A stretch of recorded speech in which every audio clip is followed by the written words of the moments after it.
Michael Yan here. It's 0235 on 26 March 2020, 0235 in Chiang Mai, Thailand, which makes it about 3:35 p.m. in Washington, D.C. or New York City. I'll be on the John Batchelor Show in about another 7 hours. I should be in bed right now, actually, to be prepared for that. It'll be at 21:45 New York time. I believe he's in New York, actually. I'll be on there with Gordon Chang. And then afterwards, I'm going to have Maura Moynihan. She's going to come on my podcast here. You know, I've introduced Maura many times, or maybe you've seen her on TV many times. She's a friend of mine. She's incredibly intelligent. And she was ready to go on tonight, but she was she was out and about somewhere. And I said, let's don't do it just on your phone. Let's wait until you get to somewhere quiet, because we want really quality Maura time when we get her attention, because she'll answer questions. She is super smart, super experienced. She grew up part of her life in India because her father was the ambassador to India. He was Senator Moynihan, actually, super famous senator. He was good at crossing the aisles on, the Republican-Democrat thing. He was very, actually quite well respected.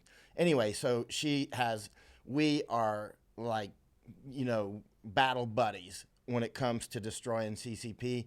So, we're always, communicating on that. So Maura's going to be on tomorrow. So be ready. That would be maybe 10 hours from now, something like that. I got to get some sleep, and then I'll do the John Batchelor Show with Gordon Chang, and then I'll call Maura. But let's get into action right now and think of your questions for Maura. She's super smart, so really think them through, and she'll answer your question in long form too. She won't just, if you want a long answer, she'll give you one, and you be prepared to take notes. All right, let's go. Hey everybody, I see people in New York and Florida and Georgia, and so many places here. California and Kansas. All right, super bad echo. Uh-oh, that's not good. How about now? Is there echo now? Uh-oh, that's terrible. Uh-oh, I hope there's no echo. Alrighty, Vincent saying America is effed. Yeah. Let's put it like this. We're about to take some serious casualties. And but we're going to make it through. We're definitely going to make it through. Hello in Brazil, in Canada, BC. No echo. Good. That's good to know. So let's get started. Listen, Vincent just said America is effed. We're going to take some serious casualties. Let's be straight about it. This idea from President Trump that we're going to be back, everybody's going to be in churches for Easter, that's utterly ridiculous. Some people give him a pass because they go, well, he's just trying to lift up spirits. What the hell? I don't need him lifting up my spirit. We need the truth, and we're not going to get it from him. As you know, people that have followed my work for years know that I have never been Mr. Trump derangement syndrome, and often I've been defending, his policies on China and other things. So it's not like that at all. But let's call this ball where it lands.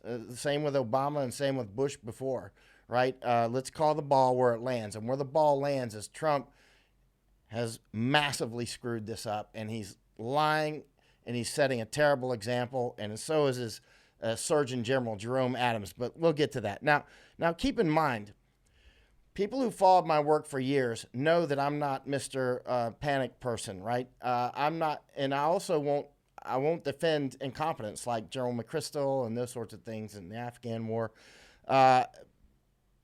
You've never seen me get riled up really with something, when people say, don't panic. Well, I'm not panicking. I mean, you've seen me in years of combat, Iraq, Afghanistan, Thailand, other places. And you've seen videos of me in combat. I'm perfectly fine. I'm like, what's for lunch? And bullets are snapping by, literally. You can see it, it's like I'm quite calm in the face of, getting killed. It's no problem. I mean, I don't want to. I like to live. But here's the point. The point is I'm not panicking. This is very serious. Look at the fact pattern. I didn't go to the Iraq war until 2004. It had started in arguably 2003, but you might say 2001 with 9/11. And the Afghan war, I didn't go until 2006. So I didn't just jump on these things and jump into them, right? But when I did get into them, I did more combat than than any correspondent out there. I don't know anybody that comes close, actual real combat. And so, and I stayed on it, and I'll go back again. That's not the point. The point is, you've not seen me get riled up about global warming, Y2K or any of that stuff. Global warming, by the way, I'm not saying that there's not something there. Actually, I think there probably is. But you've not seen me get all riled up about it and say America should give away all of our wealth, because there's a cult going on around that. And it's quite clear. And so it's very difficult to get any truth out of there because there's trillions of dollars at stake, right? So I just kind of, anyway, but you haven't seen me get all riled up about that or really much of anything except for CCP, which I'm dead set on destroying, Chinese Communist Party. That's why I jumped into Hong Kong last June when I saw what was going on. I went there and finally they kicked me out, right? They kicked me out on February 5th when I was trying to return. But keeping in mind, this virus broke out, patient 0 may have been November 17th, and I started talking about it sometime in early January, mid-January, but certainly there was at least one post that I put in writing on my Facebook. I thought it was more, on 22nd of January, that this coronavirus is on the long march, right?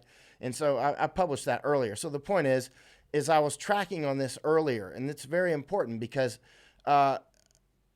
and then I changed everything I was doing and focused on this virus.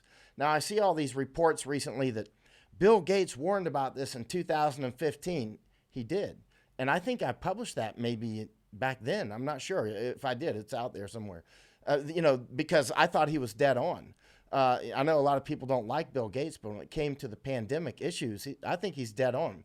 But Bill Gates also did not introduce this thing. Keep in mind, I've been reading about this stuff since I was a kid. A potential massive pandemic. It's always been a national security issue. It's always, and people were talking about this before any of our grandparents were born. If you're 85 years old and you're watching this, people were talking about this before your great-grandparents were born. So it's like, this is old stuff. I mean, it's just coming, it's happening. So when it did come to roost, I said, oh, that's potentially earth-shattering, but we are going to get through it. We're definitely going to get through it. But we're going to take a lot of casualties. Now, I want to say very clearly before I soon go to bed, I'll take a few questions, but stock up. Make sure you've got at least 4 months supply of food, water, and pharmaceuticals if you need any, or anything else that you may need for that length of time. You may not need it. You may need a lot more. We don't know. But I can tell you, 2 weeks supply is like crazily dangerously low. You may not need it at all, but that's actually crazily dangerously low during any time. But in any case, I would have at least 4 months. For instance, Bill Gates, he was out there saying it today or yesterday. That you need to be able to be ready to hunker down for maybe 10 weeks, right? I think it could be a little longer. It depends. Okay, he's talking about hunkering down from the virus. The virus is one thing, and he's highly cognizant of also the supply chain issues, which he talked about very clearly in his TED Talks in 2015, and he still talks about. But keep in mind, people were talking about supply. Bill Gates didn't just think all this up. He just put more sophisticated technology and computer modeling and that sort of thing behind it. And his big brain, he put that behind it. But people have been talking about this and experienced it many times through the years. And so the point is it is quite serious. You got the virus, and then you got supply chain issues. We got the economy everybody knows about. We see that package that may go through, and Americans will get a little money in their pocket and that sort of thing. Excuse me, but I'm not coughing. I'm not drinking coffee either. It's too late for that. The stimulus for our economy and that sort of thing obviously is important, but the idea that you're going to be able to safely go out before Easter is utterly ridiculous. And if President Trump is trying to make people feel better with that, I'm going to have to call bullshit on him, because that's bullshit by any stretch of the imagination. And when he's saying these things and people are just accepting it like, oh, well, it's President Trump, he said it. Listen, he's said, he's lifting people's spirits. To hell with him. He's lifting people's spirits, but they're not preparing, because when he says things like this, when he says, oh, it's just the flu or whatever, compared it to the flu, and it'll maybe just magically go away. What did he say? I saw that video. It's not just the flu. He didn't say it just like that, and it's not just going to magically disappear. And now he told millions of people that.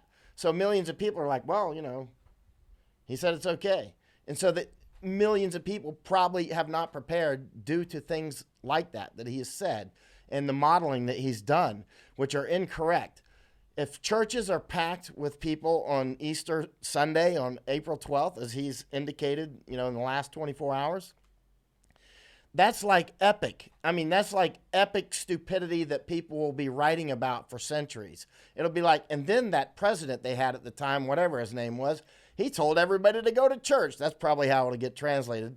And then a million Christians died. And then, and then the Christian coalition and all that in the United States sort of fell apart after that, because everybody lost faith, because everybody went to church and, so many people died. You know what I mean? I mean, that's the sort of, imagine how this plays out historically, if everybody goes, yeah, Trump's right.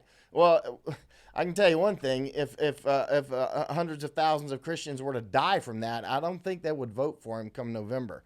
So in any case, Barbara's saying, Trump didn't say what I'm saying about Easter. I saw what he said.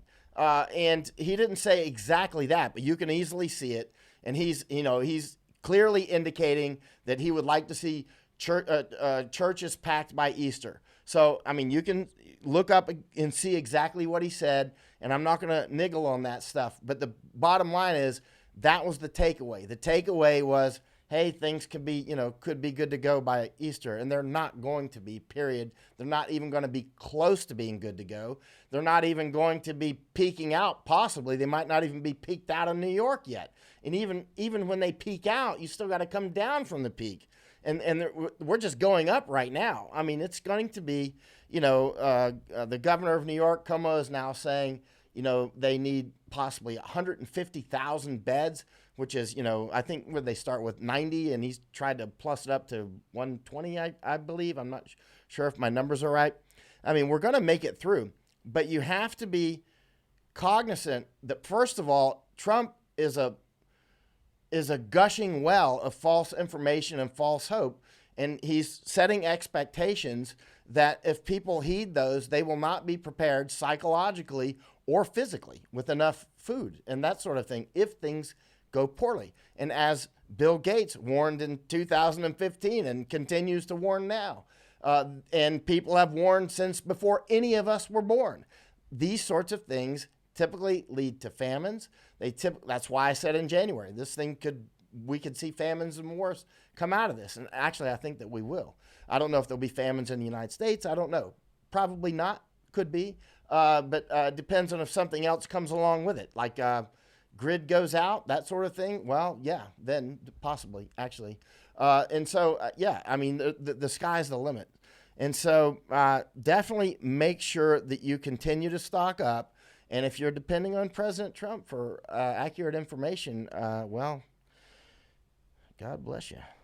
So now a few other things to talk. I mean, we're going to make it through. It's not like this is going to be the end of the world. I mean, my family came over from, I've mentioned this several times, my eastern side of my mother's side, my grandmother and grandfather got on a boat called the Seventure in 1609, right? And they were sailing over to Jamestown, 1609. That's long before the Pilgrims, right? And the Puritans. It was before all that. They were going to Jamestown to colonize, right? Got hit with a hurricane or something and landed on Bermuda and were stuck there for like 10 months, right? And we know that because there was an author that was on the Seventure. The name of the boat was the Seventure. So they got shipwrecked, and this author was there because he was hired to do basically propaganda to get more people to go to Jamestown, right, for the Virginia Company, right? And so anyway, my uncle was born there, and they named him after Bermuda. So his name was Bermudez. And his godfather was a man named John Rolfe. And John Rolfe married Pocahontas in 1614, right? Because anyway, they got shipwrecked in 1609. They were shipwrecked there for like 10 months. There was no Indians on Bermuda. They had 2 Indians because they brought the Indians over to England to show everybody how friendly they were. They were like, it was like a hostage thing, really. I mean, they were, hey, look, the Indians are friendly. And, that's what they would do in the old days to make it look like the Indians are friendly. They would take some Indians over and show them around. Look, they're not harmful. And anyway, so they had a couple of Indians with them that got shipwrecked with them. And then they built those 2 other ships, and they showed up to Jamestown, and they were starving to death. In fact, they were doing cannibalism. Not my family, because they had plenty of food on Bermuda. And so actually it was the boat, the Sea Venture that my family was on that seems to have saved the people at Jamestown. Bottom line is, we come from that sort of people. We come from special people that do very special things. That was the start of America, more or less, and it just was hardship all the way up until just recent generations, and there's still a lot of hardship. So, I mean, we're going to make it. I'm not even worried about that. The economy is clearly going to take a huge hit, and we're going to take a lot of casualties, but we're going to make it. And remember, the president is not the one shutting things down, and he doesn't have the power to shut everything down. The governors do. He shut down flights and that sort of thing. The governors and local officials can, like your state governor can do a lot of things. He can pull out the National Guard, or she, if there's any female, I don't know. But anyway, the bottom line is, all this shutdown that's happening is not from President Trump. That's from, except for the flights and maybe a few other little things. But the real shutdown is coming from at state level and lower, right? Now, we have the power. The ultimate power is with us. Like, if you want to stay shut down for 6 months and or 2 years, if you got the food to do it, you can stay shut down. So your fate is not in his or anybody else's hands. If you don't want to go out and face this virus, if you have the supplies, you can just do it. I mean, as long as I'm here and we got electricity and Facebook and YouTube and all that's going, then we can chat online and share information. You don't have to go out and face anything. So in other words, he doesn't even have the power to crank it back up. He doesn't, because he didn't shut it down. This is coming at state and lower level and personal level. There's people that just hold up without being told. I was talking with a friend yesterday, and he left. He stopped working early February, and he's been more or less holed up ever since, because he realized how dangerous it is too. There you go. It's the power is largely not in everybody's. I mean, if you work for somebody like Boeing, if the factory's shut down, obviously you can't just go make airplanes on your own. Maybe paper airplanes or something. But anyway, I tell you, the bottom line is, we're going to make it. We're going to make it. We're going to take a boatload of casualties. Nobody knows how many. But whether or not we are casualties, most of that depends on us as individuals. If you're not out, in bars, drunk, spitting each other's face all night, or getting into big crowds, if you're not out, doing things that are really dangerous, and you just isolate yourself, your chances are really super high that you're going to make it through, no problem. So there you go. Let's try to take a few questions, and I'm going to go to bed. The CCP stock, CCP is completely unreliable. Joe Thorpe, I guess you're in Hawaii, Joe. I agree with you on Trump. He does not have the power to change the economy. He doesn't have the power to shut everything down, really. And he doesn't have the power to start everything up. He doesn't have the power to make you leave your home. You know what I mean? He doesn't have that power. He can, obviously he has huge power. He's the president of the United States, but he doesn't have ultimate power. He doesn't have godlike powers. And the governors have a lot of state power, and cities can have power there, and counties and parishes and all that. And so, Okay, Jane Mulligan Bookless, my friend. Idaho State is shut down with the National Guard helping the police. LOL. I mean, there you go. I mean, that's not President Trump. That's your governor. You know what I mean? If your governor wants to pull out the National Guard and say these streets are closed, then those streets are closed. And if the governor says, hey, okay, everything's open now, everybody go back to work, you can say, not me. This isn't finished yet. I'm going to continue to plant tomatoes. So the power ultimately is in your hands. The power ultimately, if you've got enough food and water and that sort of thing, it's all down to you. There you go. Governor of Georgia, I don't know. What about martial law, Mike Morgan? I don't know if you're talking to me directly. I think we've all heard of martial law. Yeah. But martial law, the president can certainly pull out the military and shut things down, but he hasn't shut anything down except flights.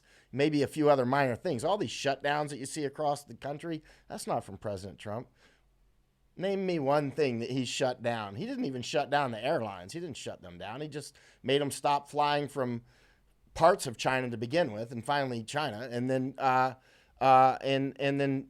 he shut down parts of Europe or Italy, and then Europe, and then finally UK. But still, flights are still coming into the United States and that sort of thing. So no, I mean he doesn't have the power to tell everybody to stay. He can tell everybody anything they want. But we got 330 million Americans, and a lot of us we got a mind of our own. Now I'll stay indoors because it makes sense, unless I'm doing war correspondent stuff, in which case I won't pay attention to him because I don't take orders from President Trump. I mean, he can send the army after me, and then I'll have to run away out in the woods, or they might throw me in jail if they catch me. But I don't take orders from President Trump. I'm not a soldier, not his sort anyway. Let's see. Yeah, CCP is. They're just, there's nothing trustworthy about them. Randy Brunette, can they confiscate firearms during martial law? I don't know what the constitutionality of that is, but I'm going to guess wildly no, because I'm going to guess like wildly no. And the bottom line is if Americans don't give up their weapons, I mean, that's it. If enough Americans do not want to give up their weapons, those weapons will not be taken. Bottom line, if enough Americans say, no, you're not taking my weapons, then a huge number of people in the military are going to be on their side anyway. A huge number of people in the military are going to be like me. I'd be like, I'm not taking guns from Americans. You gave me an order to take guns from Americans? That's unconstitutional. I'd be like, no. I'm disobeying an order, actually. But because you're put in this legal situation where I think that they could put you in prison, but I think it would actually be legally wrong to confiscate weapons from Americans. I'm not sure about that, but I would not do it unless they were committing. I mean, if they were looting, or whatever, and I was a soldier, I would certainly take their weapons. And if they didn't surrender their weapons, I would just shoot them. But that's if they were doing something like that. I would not take somebody's weapons who are just being peaceful or walking around with them. That would be wrong on every level. I would say at least half of my friends must be gun owners, if not a lot more. Ron is saying, what about the hantavirus? Already over 1,000 infected with Hanta in Wuhan. I'm tracking that. I haven't brought it up. Somebody brought it up earlier. I haven't brought it up because I don't think it's worth your time yet. If I bring it up, it means I think it's worth your time, but I am tracking it. I don't think it's worth your time, especially not in the context of this. But if at some point that I think it is, I will definitely bring it up on the same day. There's a lot of things I didn't bring up as a serious threat to us, like swine flu. It was a serious threat. I mean, it could have been actually, but it wasn't. But I mentioned it many times because it was damaging the Chinese economy. And of course, I'm not an epidemiologist, but I certainly listen to him. Maddie, Georgine Madigan Stoner. Maddie is fine. Actually, I was just chatting with her not long before I went live. I didn't talk with her on the phone. I mean, I sent her. Let me see if she sent any other messages. Let me check here on a different screen. But I just sent a message and asked how she was, and she said she had just woken up and she still didn't have her test results back. Let me see if she's responded. That other screen's opening. But her symptoms seem to not be great still. No response from her.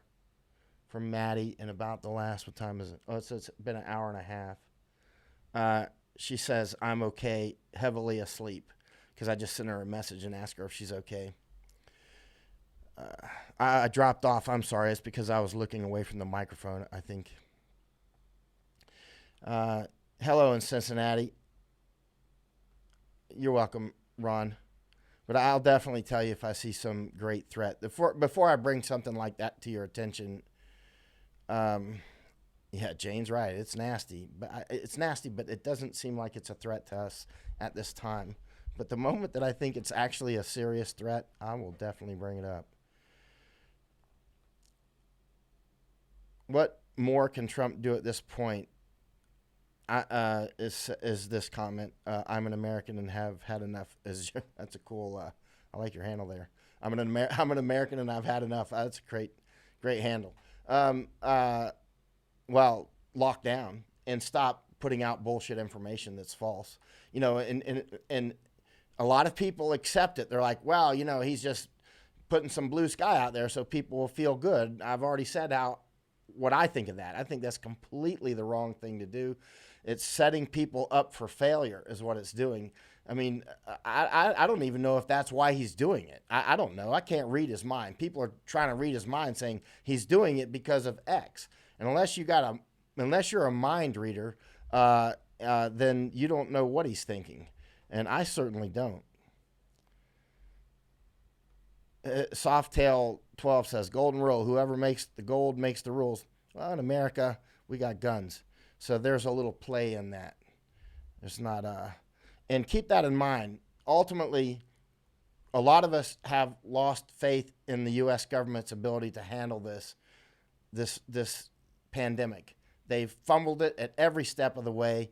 They haven't stockpiled masks and many other things. They did not. There was every opportunity to slow it down getting to the United States. Since January, I have been saying crystal clear, stop all flights from China, stop all flights from countries that are allowing flights from China, stop all mainlander Chinese from coming into America unless they're already in America and have been here for a while and have no chance of having the virus. But we didn't do that. Then Trump did a half measure, not even a half measure. He did a 10% measure and called it a whole measure. Cut off flights from Hubei province, right? Right. That's like cutting off flights from California and saying, we cut off flights from America. No, you didn't. You cut off flights from California. And if somebody wants to come, they'll just drive on up to SeaTac in Washington State and fly out from there. Or they'll fly over to New York and fly out. It's like shutting down Hubei province meant really nothing on the scale of things at all. It was nothing. It was just, here, look, I did something. He didn't do anything. He didn't do anything worthwhile. In fact, he gave everybody a false sense of security. And remember, at the time when he shut down the flights, I was immediately saying, good, now keep shutting down more flights because this is not going to work. That's like shutting one window in a whole giant apartment complex, thinking you're going to keep the virus out. It didn't work. Barbara says, so Trump blew it by cutting off flights too late and by giving people false hope. How else? Oh, yeah, that's two things. And one is just false hope and false information. Like, did you see that video I put of the fungus that gets into the ants? That's only one of the types of fungus that these fungi, some types of fungi will get into creatures and they hijack their brain, right? They'll like make an ant go up and get on the edge of a blade of grass where a cow eats it, and ultimately it goes to the cow, right? I mean, it's like the fungus is shooting towards the cow's brain. So it uses the ant to go up to the edge of a blade of grass, and the cow eats it, and it kills the cow and does whatever the fungus wants to do. There's many fungi like that do different things to different creatures and just seize their brain. Now, I'm sort of semi-joking when I say that there are people that are acting, and I'm not fully joking, that there are people that are acting like they're the public affairs officers for this virus by either saying directly or insinuating or comparing it to the flu, right? It ain't the flu. There's nothing like the flu, except they're both viruses. It's not the flu at all. And he was clearly setting that expectation. Hours count when we're fighting something like this. Hours count, not months, hours. If you wait a week, that's huge. That is huge. In the face of something like this that's traveling exponentially, when you look at Bill Gates as an example in his 2015 TED Talks, right? It's been a while, but I think it was 2015. And he talks about Ebola as an example. Now, Ebola, remember the Ebola scare? Well, Ebola wasn't airborne, right? Ebola wasn't airborne. And when you got Ebola, it knocked you down right then. So you get Ebola and boom. So by the time that you've got it and you're down, I mean, you're on the ground or you're in bed dying, right? And so you're not even shedding the disease. You're not even contagious in any serious way until you're on the ground, right? A worst case scenario for viruses like this is that they stay in you for a long period of time and you're asymptomatic and they're airborne, right?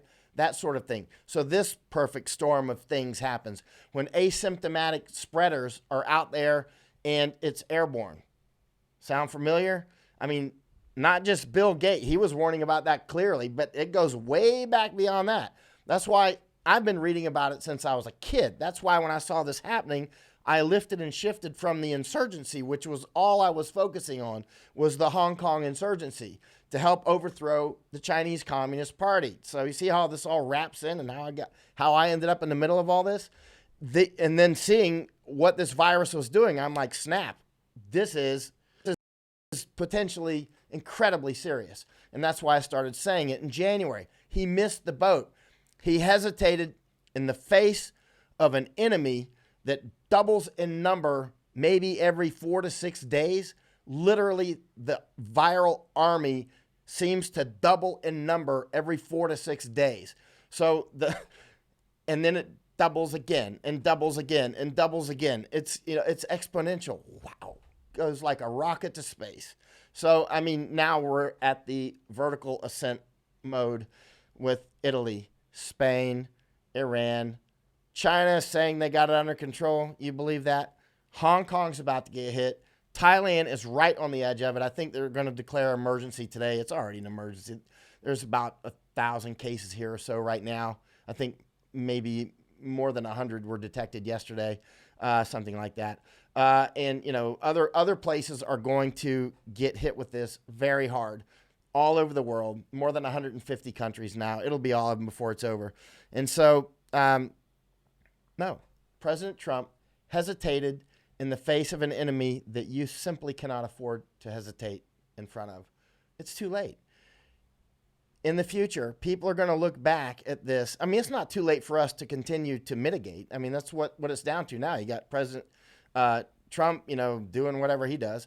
And then you got, Governor Cuomo up there saying, our fate is your fate. He just was saying that. That was his last talk, right? I think that, unless he's done another one since then. He was saying, look at us now. What is happening to us is about to happen to other people. And by that, he's referring to the rest of the entire country and world, right? That it hasn't happened to yet. Detroit looks like it's going to get smashed soon. Who else? Detroit, New Orleans, Chicago. I did an interview with Chicago yesterday, or maybe 12 hours ago, with a radio station there, the John Proft show. But or Dan Proft, I'm sorry. And I mean, it's going to spread all over America. You're going to get hit, whatever nook or cranny you're in, unless you stay holed up in your house and you don't leave and you are really honestly quarantined. And if you've got enough to weather it through. Now, are they going to, let's see, let's try to just answer questions. I think I've answered that enough. But, what he's done is he hesitated. He hesitated. You notice even after 9/11, I did not run off to war. I mean, even that did not get me totally focused on that war until 2004, when 2 of my friends were killed in Iraq. One was Scott Helvenston, that I used to work out with in high school. He was the youngest Navy SEAL ever. We were high school friends, and he got killed in Fallujah.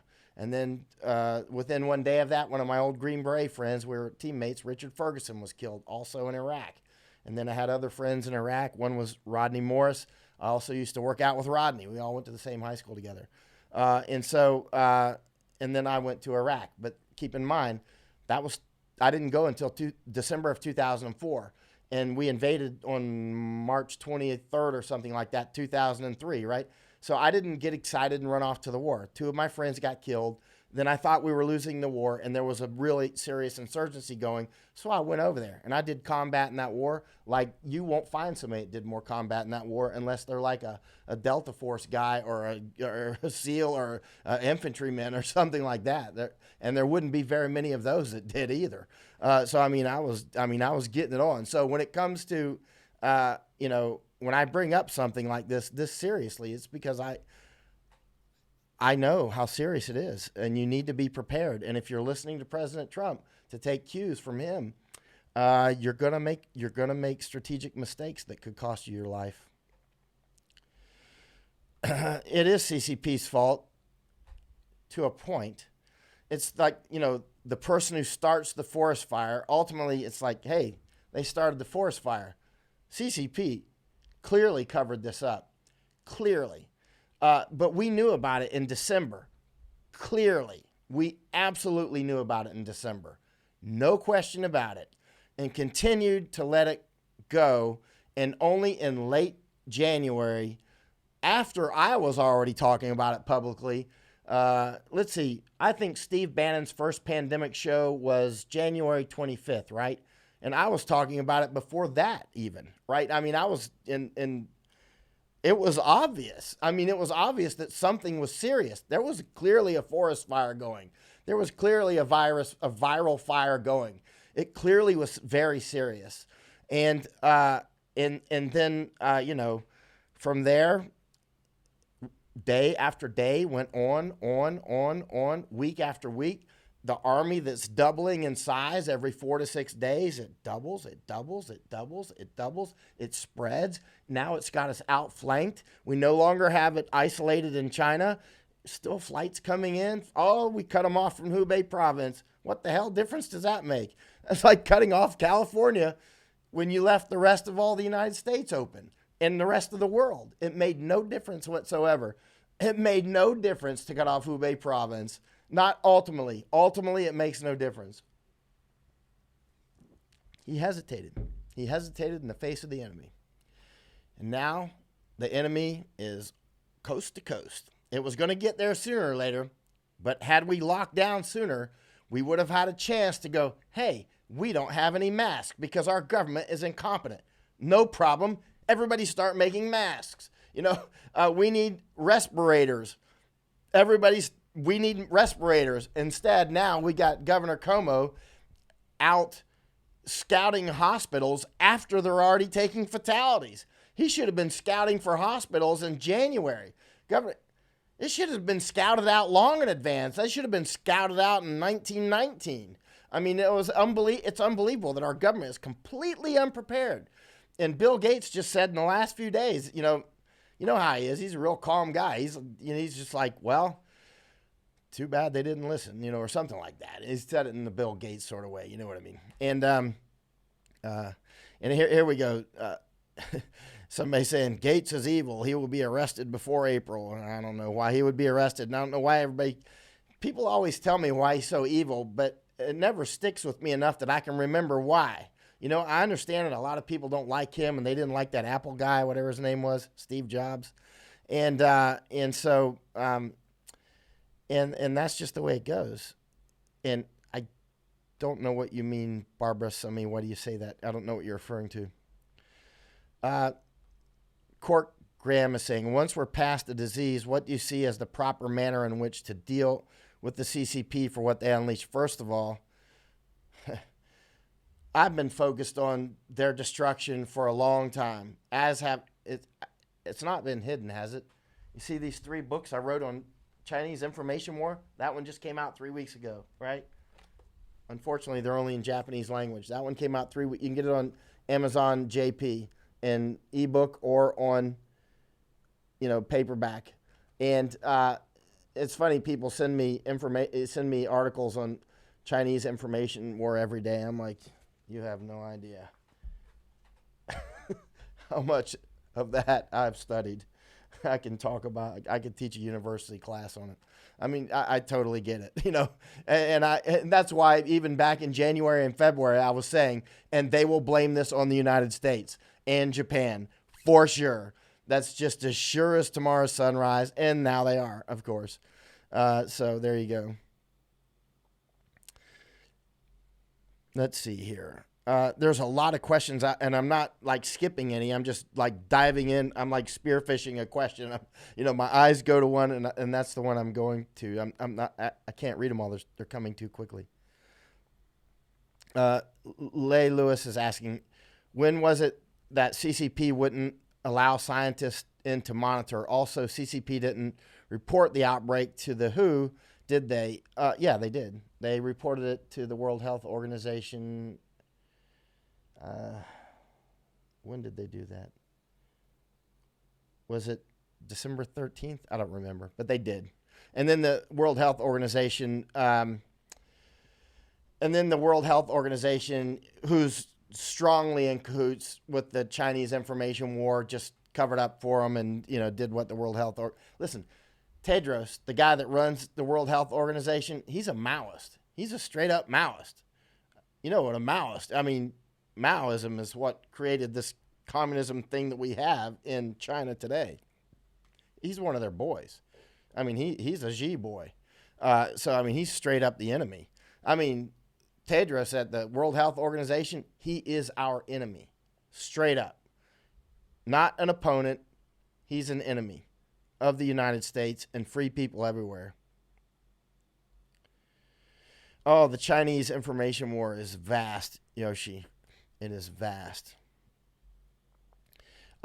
Chris Cram, Mike, if over the next 2 weeks there is not a significant, not even exponential, but just significant increase in the number of, you say COVID-19, I'll just call it Xi's disease, patients in the hospitals across the country, there will need to be a reconsideration of our current course of action. Chris, I don't see a high possibility that there won't be an increase in the dramatic increase in cases. I don't even see that as a remote possibility. Everything's possible in the universe. That's one of those that's really close to not being reasonable. The argument that the real exponential growth will not occur until week X, it's in exponential growth, may not be accurate. The population density of the United States is far less than New York City. There's cities all over the United States with high population. Detroit. How many cities do we have with high population density? It's going to spread. It's going to spread. We didn't. One of the things that we could have done a huge thing that we could have done to mitigate our problems would be, when we realized we didn't have test kits, first of all, shut down all incoming cases. We could have done that at a lot less damage to our economy, a lot less. If we would have shut down all incoming travel until people have been quarantined, then we wouldn't be facing what we're facing now. And we would have had time to do another strategy, which would have been develop the test kits very quick. Look at how many other people have been, and then literally test everybody that looks symptomatic or even remotely, and then do contact tracing and also test everybody that comes in. We had that ability. We've blown it. It's too late. That fire is gone. And by the way, back to the fire analogy. Yeah, CCP, Mike Morgan, CCP did let this get out of let's say let the match get struck and get the forest on fire. But then Trump watched, and not just Trump, European countries did it too, but not Hong Kong. Well, the Hong Kong government did, but the Hong Kong people didn't, because they still remember SARS. Taiwan didn't. Taiwan jumped right on this, man. Taiwan monkey stomped this thing. Doesn't mean Taiwan's not going to get hit, but Taiwan jumped right on it. They started doing testing, contact tracing. They jumped on it like crazy. And I thought Taiwan was going to get smashed, but it didn't, because their government and their people collectively really have done remarkable work. And Korea's done quite well as well. But not Thailand, not the United States. I'm in Thailand. We're about to get smashed.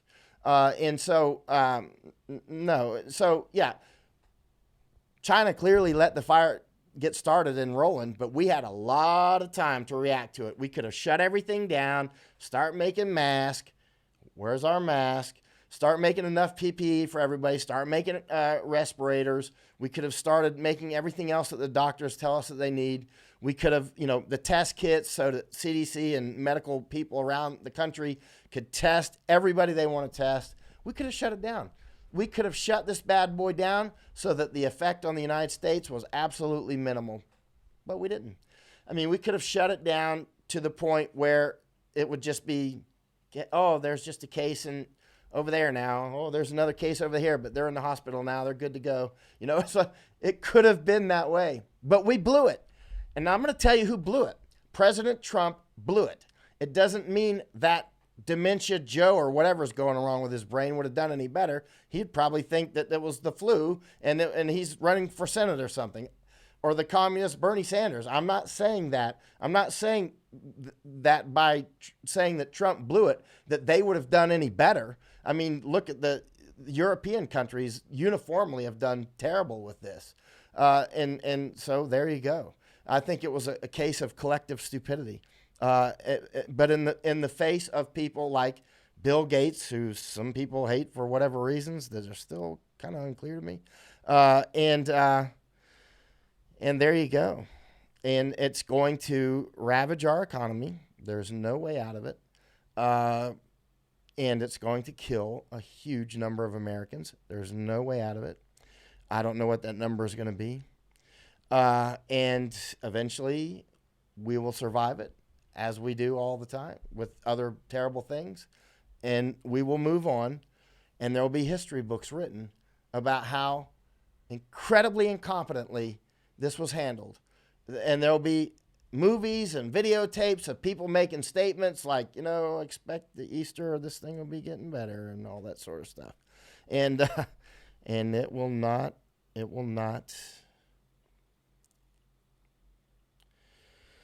Kim is saying Gates is being accused via the online rumor mill. I like the way you capitalize rumor. Exactly. A rumor of funding virus research at Wuhan. Yada, yada, yada.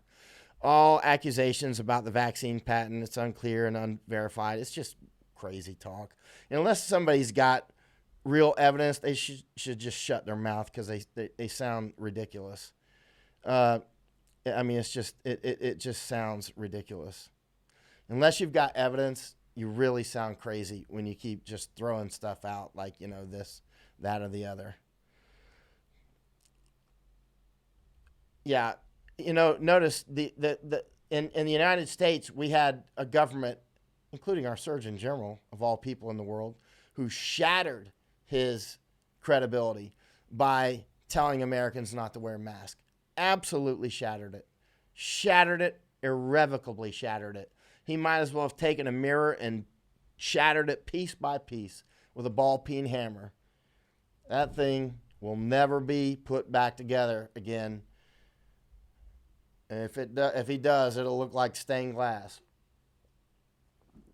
Surgeon General and all the rest. Not all the rest. There's been some that have been more straight up about it.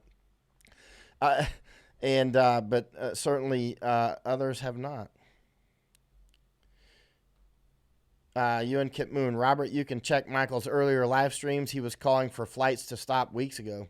I was calling for that like in January. I think you'll find that in the Jordan Harbinger interview that I did, which aired in February, but I think we taped that on January 29th. I think that you'll find that in that actual interview there, but I was saying it before. Remember, I published today that Facebook thing I put up on January 22nd about the coronavirus on the Long March, right? That's on my Facebook. You can find it. And that was on the 22nd of January. And Trump didn't do his super ultra limited travel ban, or you want to call it that. It's more like a travel inconvenience until about a week after I said that. Yeah, more than a week. So anyway, whatever. It's too late. It's too late. I mean, we've lost the initiative. The initiative belongs to the virus. We're totally defensive at this point. Absolutely down to mitigation. We're down to save the cats, kittens, and pictures at this point. And we will. And we'll take a huge number of casualties, and our economy will be destroyed. Whereas it could have just been damaged, badly damaged. It would have been damaged anyway. That was clear. But our casualties could have been minuscule. Our casualties, we could have been out on. Remember the things that I was saying back then in early February. You can find them on my live streams. I was saying things like, this will put us into a position to take out CCP, right? This will put us in, because their economy is crushed and they've created a lot of problems in between. But instead, what did our president and others do? They let it walk right in the front door. Let it walk right in. Just like, here's a red carpet, Mr. Virus. Do what you will. And so there you go. It was almost like he left a glass of warm milk for the Santa Claus virus.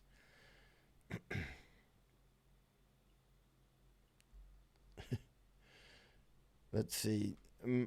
Massimo Max Mura. I think the governments are telling many stories to turn us against everyone. Certainly China does that. Robert Williams. I agree, but huge bureaucracies move slow. Trump, for all his faults, has done it quite a bit to cut through the red tape. No, he could have shut the flights instantly. He could have instantly shut the flights down. He could have instantly closed the borders. He could have absolutely done that. There was nothing stopping him from doing that. And so he blew it. He let the virus walk right in. He hesitated in the face of the virus. And now he's essentially powerless in the face of the virus. Now he's down to, how am I going to spend this bad boy as it ravages my country and my economy and financial institutions and chances of being reelected? And then what are we faced with? We're faced with Joe Biden. That guy's got some kind of mental issue going on. Or that communist guy, Bernie Sanders. Does he even have any chance at all? I guess Joe Biden could keel over. Somebody's got a chance. I mean, somebody's going to get elected. I can tell you one thing. There's going to be a lot of people angry come November when so many of their family members are dead. There's going to be a lot of people that voted for Trump. Remember, the only reason Trump won the first time was because Hillary sucks. She was horrific. That's why Trump won. He won because everybody that the Democrats put up is like that. You know what I mean? You're like, they had no alternatives. And so that's why he got elected. Now, I like the way he handled China, a lot of things, although I'm a lot more hawkish on China than Trump was. But he was more hawkish than any other president since forever, really. And so Evelyn says, and one in Arizona dead from using fishing tank cleaner. Yeah, that's can't fix that. That's not Trump's fault. I know people are trying to blame that on Trump, but that's not Trump's fault. I've seen people trying to blame that on Trump, but that's the people that did the fishing tank cleaner thing. I think you have to stretch to blame that on Trump. You have to blame that on stupidity. If the story is accurate as reported. Excuse me.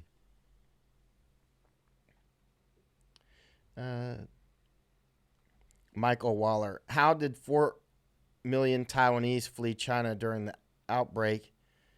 4 million or 400,000? I don't see it. Oh, it's 400,000, you're saying. Have extremely low cases. Is this biological warfare? It could be biological warfare, but is it? Do we have proof? Do we have evidence? It could be. But remember, if you're a veterinarian or you know somebody who is a veterinarian, ask them or ask yourself if you're a veterinarian.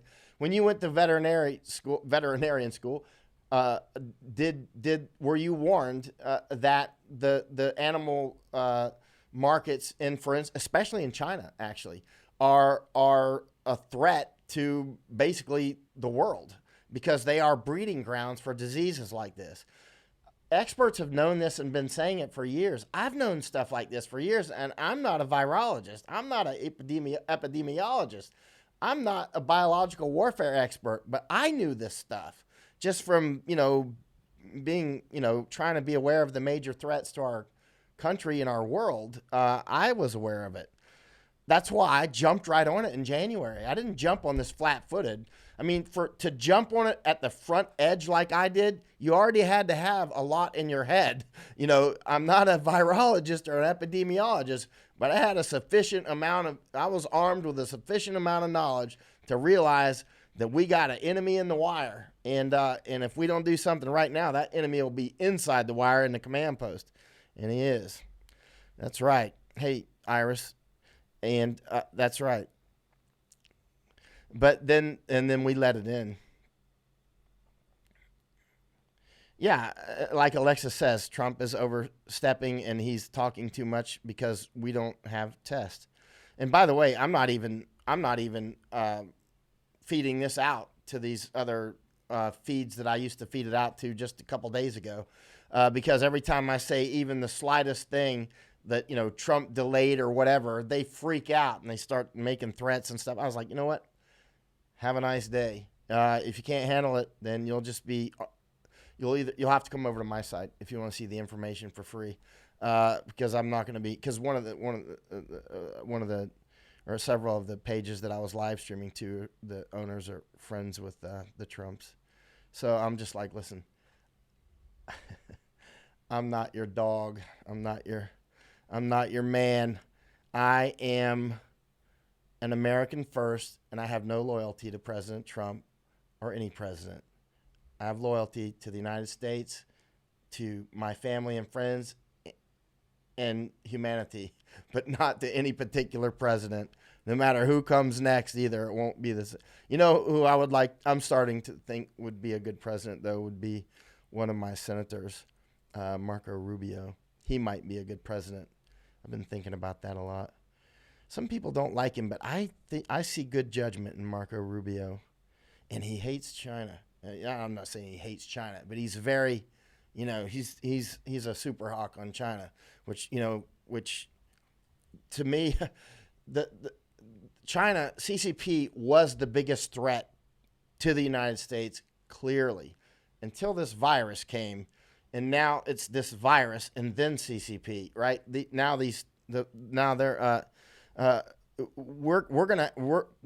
must face China, not China as the Chinese people, but as the Chinese Communist Party. We got to take them out, and that means we gotta meet them head up and really do whatever we have to do to destabilize CCP and get rid of them. But now we're going to go through a very dark period, and we're going to have to get through it.